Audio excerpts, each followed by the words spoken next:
BCom third year advance financial अकाउंटिंगच्या या लेसनमध्ये आपण आज जनरल इन्शुरन्स कंपनीचं फायनल अकाउंट तयार करत असताना त्याचा जो फॉर्म एफ म्हणजे रेव्हेन्यू अकाउंट तयार करायचा आहे, या रेव्हेन्यू अकाउंटच्या प्रोफॉर्मा किंवा फॉर्मॅटप्रमाणे त्याच्या डेबिट साईडला जे काही ॲटम्स किंवा प्रिस्क्राईब ॲटम्स घ्यावे लागतात त्यावरती आपण चर्चा करणार आहोत. रेव्हेन्यू अकाउंटची ही जी डेबिट साईड आहे, क्रेडिट साईड आपण नेक्स्ट लेसनमध्ये नेक्स्ट टॉपिकमध्ये कन्सिडर करूया. तर रेव्हेन्यू अकाउंटची जी डेबिट साईड आहे, या डेबिट साईडला टोटल 8 प्रकारचे आयटम्स आपणास कन्सिडर करावे लागतात, ज्यामध्ये first item claims paid or claims settled during the year by general insurance company.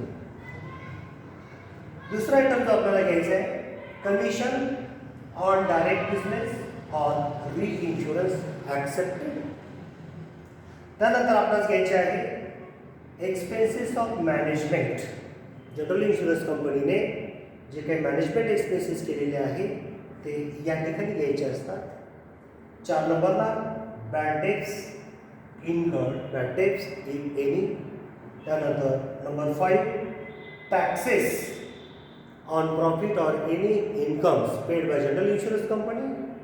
6 other expenses by general insurance company.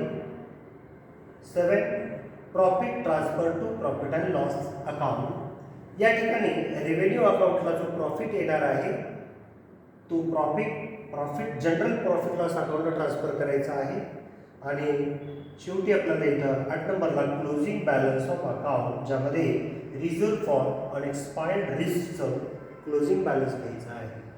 या प्रत्येक आयटमवरती प्रत्येक लेसन प्रत्येक डिस्कशनमध्ये आपण पुन्हा स्वतंत्र चर्चा करणार आहोत. इथं फक्त आपणास रेव्हेन्यू अकाउंटची जी डेबिट साईड आहे, या डेबिट साईडला 8 प्रकारचे हेड्स येतात हे लक्षात घ्यायचं आहे. त्याचप्रमाणे रेव्हेन्यू अकाउंटची जी क्रेडिट साईड आहे ती आपण नेक्स्ट डिस्कशनमध्ये कव्हर करणार आहोत. तर यामध्ये ही आयटम येतात लक्षात घ्यायचं असते. थँक्यू.